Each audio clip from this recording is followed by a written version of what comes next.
Dobrý den, já se jmenuji Valentin Hajda, jsem zpátky na videích, ale dnes bych se s váma chtěl trošičku sdělit o tom, kým jsem, kdo jsem, co dělám a proč to dělám a z jakého důvodu a dneska bych vám chtěl říct trošku o tom, kým jsem. Tak mé jméno je Valentin, je mi 39 let, pocházím z Křenovic u Slavkova a tam jsem vyrůstal do svých 18 let, kde jsem byl v adoptivní rodině, protože pravá rodina mě nějakým způsobem nechala. Mé dospívání bylo docela takové marné, protože jsem byl neposlušný dítě a jako kluk jsem hodně zlobil a máma na mě neměla sama, takže jsem byl hodně, měl jsem tvrdou výchovu. No a do toho se mi rozvedli mý rodiče, kdy vlastně když mě bylo asi 12 let, tak oni se rozvedli a začali jsme žít s mámou sami. Ve škole jsem prožíval při dospívání šikanu, kde vlastně jsem byl jediný Rom ve škole a všichni si mě pěkně zgustli a prostě nějakým způsobem neměli mě rádi, byli mě a šikanovali a utlačovali mě a všechno možné. Po základní škole jsem šel na učební obor, kde jsem se učil autoklempířem a učil jsem se 3letý učební obor, jenomže jsem ho nemohl dodělat, protože má pravá rodina mě nenáviděla a začala mě nahánět vlastně na mém učilišti, na tom kraji, kde to učiliště je, a začalo mě linčit a začali mě nadávat, začali mě být, takže jsem byl takový vyhnanec vlastně v této době. To vyhnanství, abych vám popsal, co to je. Vyhnanství je vlastně něco, když vás někdo vyžene z nějakého místa, kde žijete, kde vyrůstáte a najednou se něco stane a máte prostě ten pocit, že vás lidi nemají rádi a že vás vyhánějí a vy proto uděláte maximum. No, tak jsem se nakonec ocitl v Praze, kde jsem byl zhruba 25 let a byl jsem na ulici, kde jsem bral drogy. Bral jsem pervitin a marihuanu a do toho jsem chlastal alkohol. Utláčel jsem tím vlastně své emoce a své pocity vlastně a chtěl jsem zapomenout na tu realitu, kterou jsem žil. Ale v mých 19 letech jsem poznal v Praze na hlavním nádraží Boha Ježíše Krista, kde jsem pochopil, že jsem prohrál celý život a prohrál jsem vůbec i tu šanci se uchopit, zařadit se do normální společnosti a všechno možné, co k tomu patří. A tak jsem poznal Krista a začal jsem se měnit. Byl to veliký boj, protože ta změna nebyla jednoduchá, nikdo mi nepomáhal, byl jsem v různých komunitách, žádnou jsem nedodělal a v pozdějších slovech vám řeknu, z jakého důvodu, ale chtěl jsem říct, že přestat brát pervitin po 25 letech a začít žít normální život není vůbec jednoduché. Člověk musí zapírat sám sebe a musí zjišťovat, co je v něm dobré. A teď si představte, že vlastně díky tomu, že jsem byl šikanován a byl jsem vyhnaný vlastně z rodiny, tak jsem měl potlačené emoce a pocity a tím pádem jsem měl sníženou svoji sebehodnotu. A proto ten boj o tu změnu byl hodně těžký. Pak jsem onemocněl na základě drog, napsal jsem si všeobecně, což znamená, že jsem vlastně získal hepatitidu C, kde vlastně protože jsem bral pervitin injekčně a onemocněl jsem z toho na hepatitidu C. A v pozdějším čase mě chytla toxická psychóza, což je vlastně poznatek toho, když berete dlouhodobě drogy. A bylo to kvůli tomu, že já jsem si našel v Praze přítelkyni, začal jsem měnit svůj život, chtěl jsem přestat brát drogy a má přítelkyně se mnou byla 9 let, ale byl to takový vztah, který nebyl o lásce, ale byl to jenom o emocích, bylo to jenom o závislosti jeden na druhýmu. A ona byla ještě psychicky nemocná těžce a já jsem celý to její břemeno, celou tu její nemoc vzal na sebe a neunes jsem to. Takže jsem se po 9 letech vzdal vztahu a odešel jsem zpátky na ulic, kde jsem znovu bral drogy ve velkém, ještě dřív, než jsem bral jakoby dřív. A začal jsem prostě stávkovat ve svém životě proti svému životu. Když jsem chtěl nastoupit do komunity potom, když jsem si uvědomil, že tak dál to nejde, chtěl jsem nastoupit do komunity Bethel v Kralupech nad Vltavou, tak podmínka byla být zdravý. Takže jsem se musel vylečit z toxické psychózy, musel jsem abstinovat půl roku, abych toxickou psychózu neměl a musel jsem být zdravý i fyzicky. A fyzicky zdatný, protože tam byla namáhavá práce, jako bylo stěhování a vyklízení nábytku. A v té komunitě jsem vydržel 9 měsíců, pak jsem odešel právě kvůli nemoci, která se mi vrátila.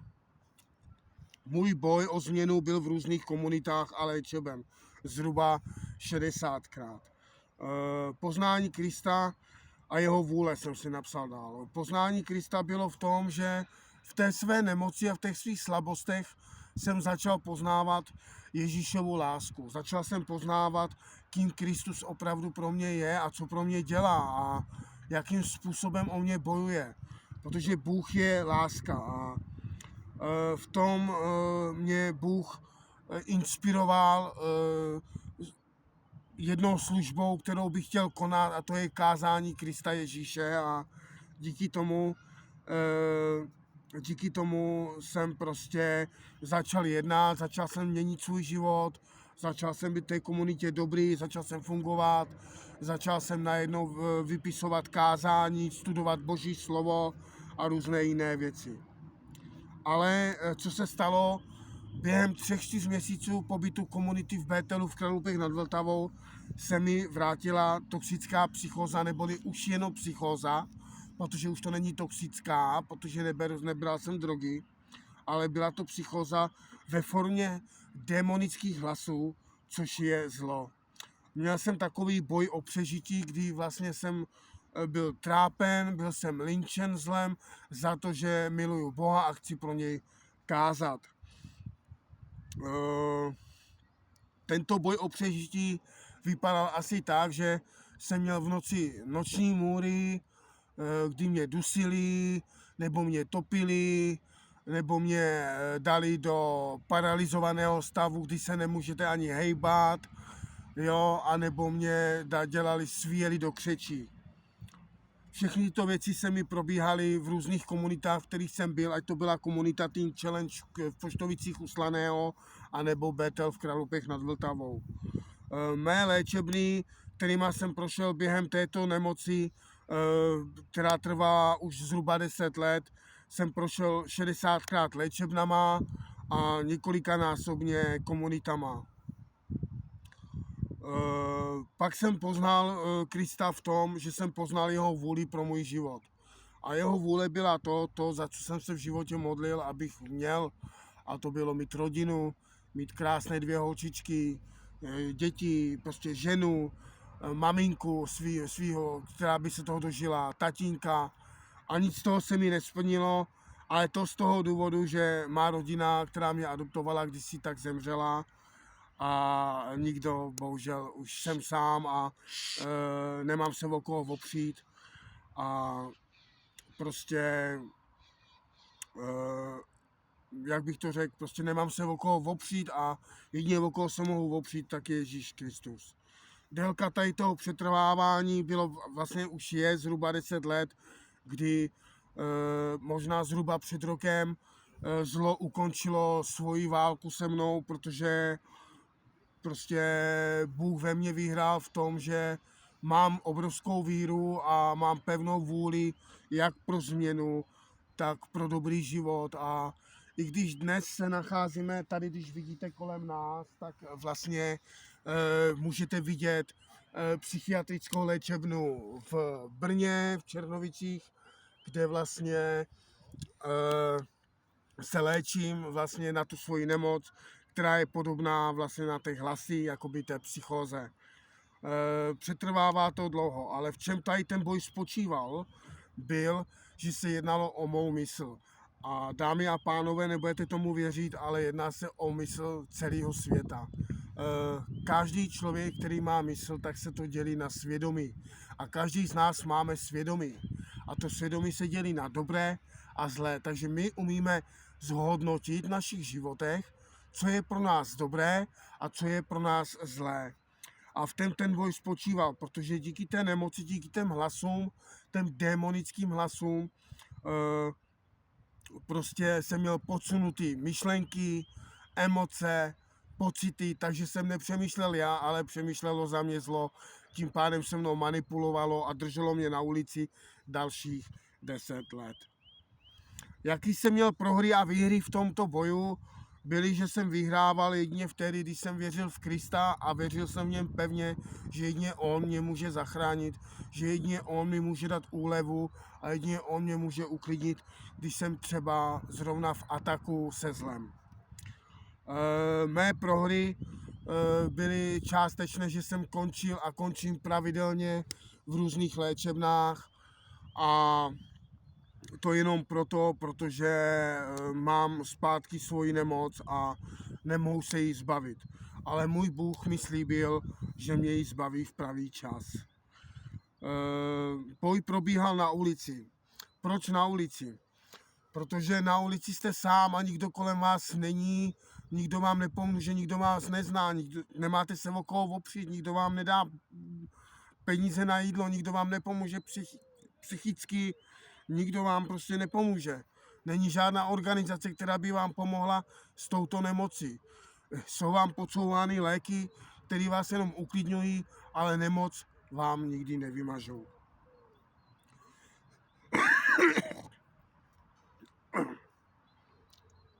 Proč změna a konání Boží vůle?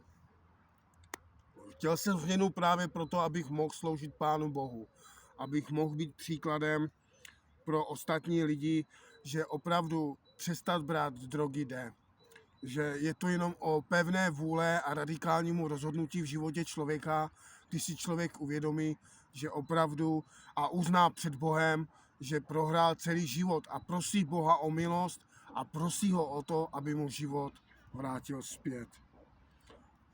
Dámy a pánové, tady tímto příběhem, kterým vám mluvím, vám chci říct, že že se jedná o poslední zápas v životě každého jednoho z nás. Protože v tomto světě je prostě vládne zlo a my jsme tím příkladem.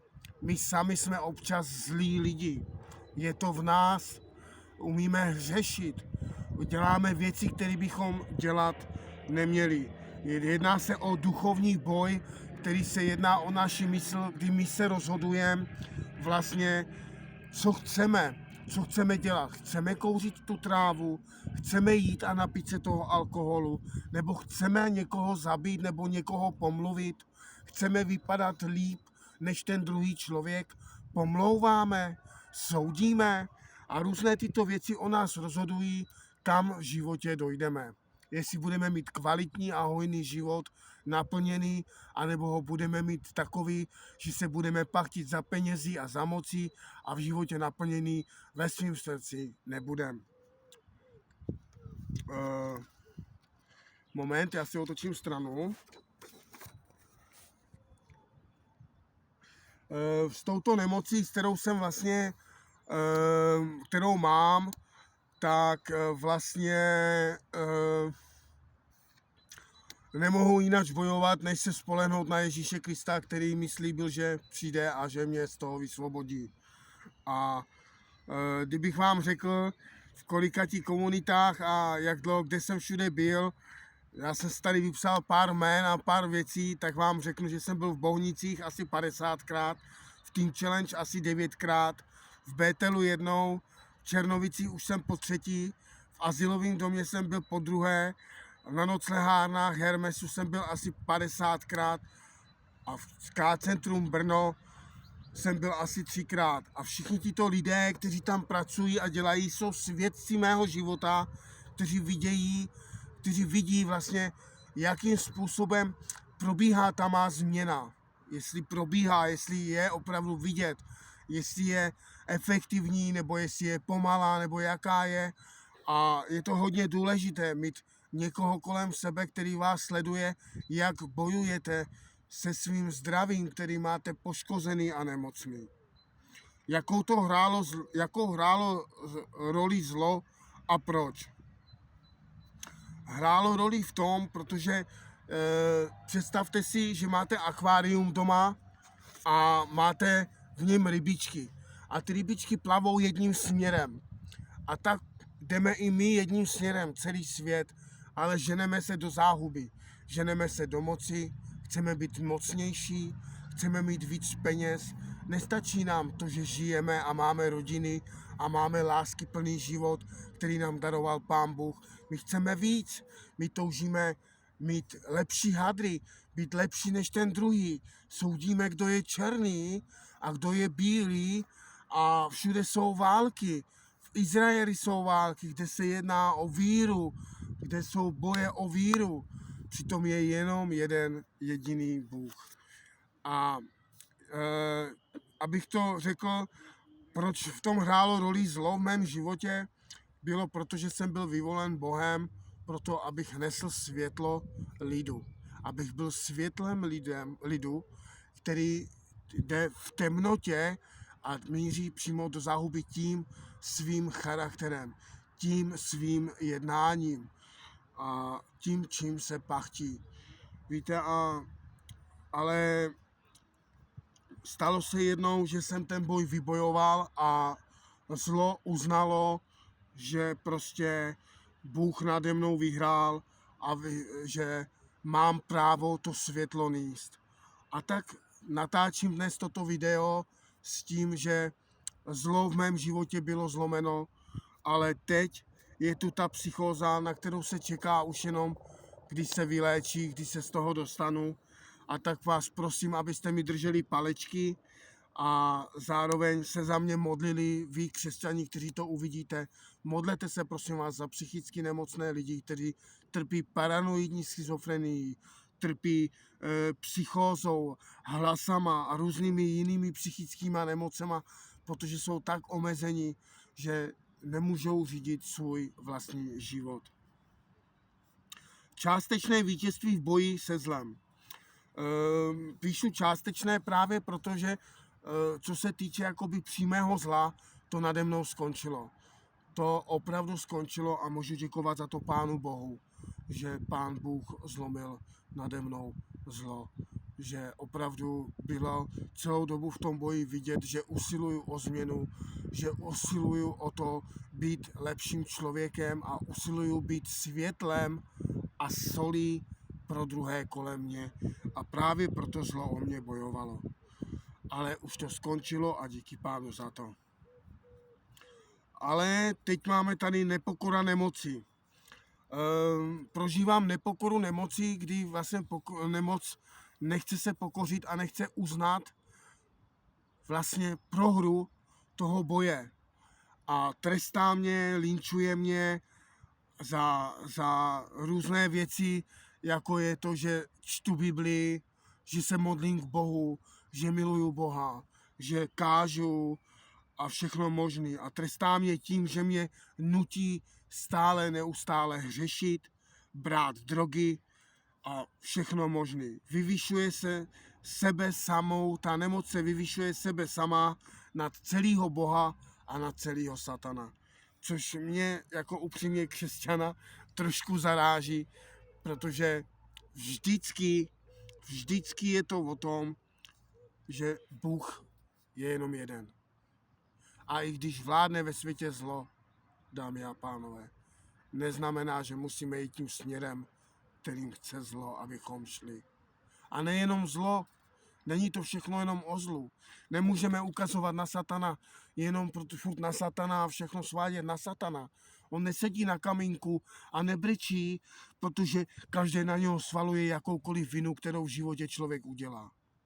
Tak to nefunguje, dámy a pánové. Máme svobodnou vůli se rozhodovat, kterou nám dal Pán Bůh. A Pán Bůh nám dal svobodnou vůli se rozhodnout. Ať pro dobrou věc, či pro zlou. To, že ten boj spočívá právě v tomto, tom rozhodování, kde naše mysl může být podsouvána nebo být nabídnuta. Běž ukraj tu Tatranku, když máš přece hlad, ona má 12 dioptrie, ta prodavačka, ona tě neuvidí, běž, najíš se.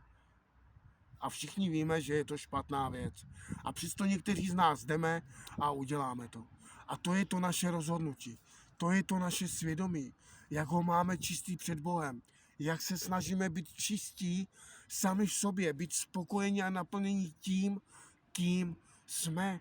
Jaká je naše hodnota. Jaká je naše lidská hodnota. Je moje hodnota natolik, že musím krást, fetovat a kouřit trávu? Nebo je má hodnota natolik mnoho větší, kterou mi ukazuje Bůh, že mohu žít plnohodnotný život, mohu mít krásné 2 holčičky, ženu a mohu žít krásný život s Bohem? Mít financí dostatek, nepočítat na chleba a dělat službu Pánu. A díky tomu jsem bojoval se zlem, ale už to skončilo. Ale díky Bohu.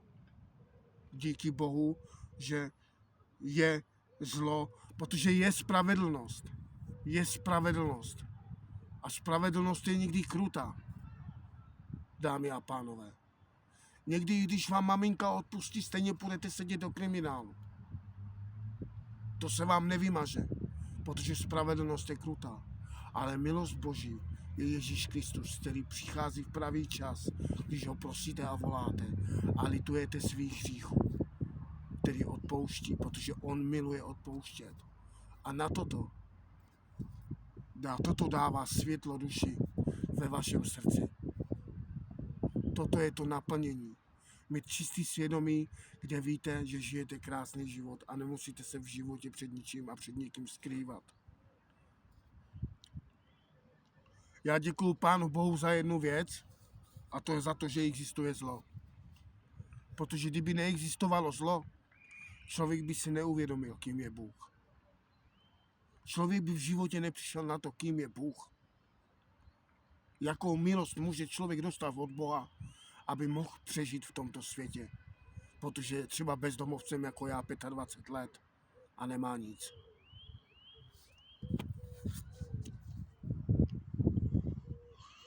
Bůh mě totiž boží zaslíbení a obnova. Bůh mě zaslíbil, že mě obnoví. To znamená, že uzdraví, obnoví mou mysl tak, abych mohl myslet jenom já. Když já si myslím, že jsem normální, proto s váma také dneska mluvím k vám k lidu, celému světu, abyste pochopili a podívali se na svět opravdu, jaký je. Kam se ženeme, kam jdeme, kam se hrneme. Milujeme Boha, děkujeme Bohu za každý ranní jídlo, který bereme do pusy, i přesto, že platíme za svý peníze. Děkujeme Bohu za to, že máme práci, že nám vůbec někdo dal práci. Podívejte se dnes. Česká republika trpí tím, že je tady mnoho Ukrajinců, protože pomáháme Ukrajincům. Díky Pánu za to. Ale kolik Čechů je na ulici? Kolik Čechů v Praze na hlavním nádraží je na ulici? Kolik Čechů v Brně na hlavním nádraží je na ulici? Kolik Čechů v Ostravě je na ulici? Je to smutný. Je to jenom důkaz toho, že je živý Bůh nad náma, který všechno bude v pravý čas soudit a bude rozsuzovat. A bude ukazovat na každýho, jaký měl svý vlastní skutky a kam s něma došel.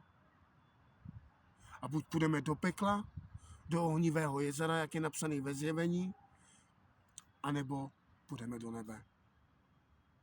Do nádherného ráje, kde už křik, utrpení, pláč a utráhání nebude. Bude jenom radost, láska a to je všechno. Budeme tak naplnění, že nám nic chybět nebude. A o tímto měl být tento život, dámy a pánové. Měli jsme být vděční za to, že chodíme do práce, že si můžeme vydělat na chléb, že můžeme dát svým 2 dcerkám jídlo, že můžeme žít krásný život. Málo kdo z nás to chápe. Každý se pachtí. Jsou rodiny, které mají 3 auta. K čemu je mají? K čemu je mají? K čemu mít Porsche? když mi stačí rodinný auto, abych mohl s rodinkou jet občas na výlet nebo do práce. Být za to šťastný. Být vděčný za každou drobnost. To naplňuje člověka. To je to, kdy člověk je šťastný a umírá skvěle. Těší se, protože jde do nebe. Kdo z nás se těší? Kdo z nás ví o Bohu? Kdo z nás ví o Bohu, jaký opravdu je? Každý z nás ukazujeme na Boha, že kdyby byl Bůh, nebyly by války. Ale ty války si děláme my skrze naše svědomí, skrze naši mysl, která je ovládána tímto světem, která nás manipuluje a tvaruje. Musíme to pochopit, uchopit do svých vlastních rukou a začít něco dělat. Začít žít, začít prosit a volat Boha, aby nám dal sílu a aby nám pomohl, aby nám dal milost, aby nám odpustil naše viny. Vtedy můžeme poznat živého, pravého Boha a žít plnohodnotný, naplněný život. Jaký mám povolání od Boha? Mám povolání od Boha a to je nést světlo. Co to světlo spočívá? Čím je? Je to kázání o Kristu Ježíši a být solí, být příkladem pro druhé. Že to, co kážu, tak je dělám. Že to, co mluvím pro druhé, aby dělali, tak ukazuju sám, abych byl příkladem, že to opravdu jde. Že to tak je. Že to není o ničem jiným. A tak mým cílem je dosáhnout Boží pomoci, jeho vysvobození, jeho vůli, v tom spočívá má víra a důvěra Bohu a jeho vysvobození. A spása pro každého, kdo o ní požádá. Dámy a pánové, já vám teďka trošku vyložím o tom, co to je spása. Spása znamená záchrana. Záchrana z tohoto světa, který se žene do záhuby. Který se žene do záhuby. Do ohnivého jezera. Jednou jsem měl můj kamarád měl takovou vizi a viděl, jak jdou lidi slepí, hluší, nemluvící a jdou v takovém příkopu a padají přímo do ohnivého jezera. Padají přímo do ohnivého jezera. Dámy a pánové, nechtějte tak skončit. Proste Boha o odpuštění. Hledejte ho. Volejte k němu. Proste ho. Kdo prosí, dostane. Kdo klepe, bude mu otevřeno, říká Pán Bůh. A tak tímto bych vám se chtěl také trošku seznámit se s váma a říct tady o tom příběhu vlastně, co chci dělat. A v příštích videích už budete vidět klasické kázání o Ježíši Kristu. Děkuji vám za vaši pozornost a přeji hezký den.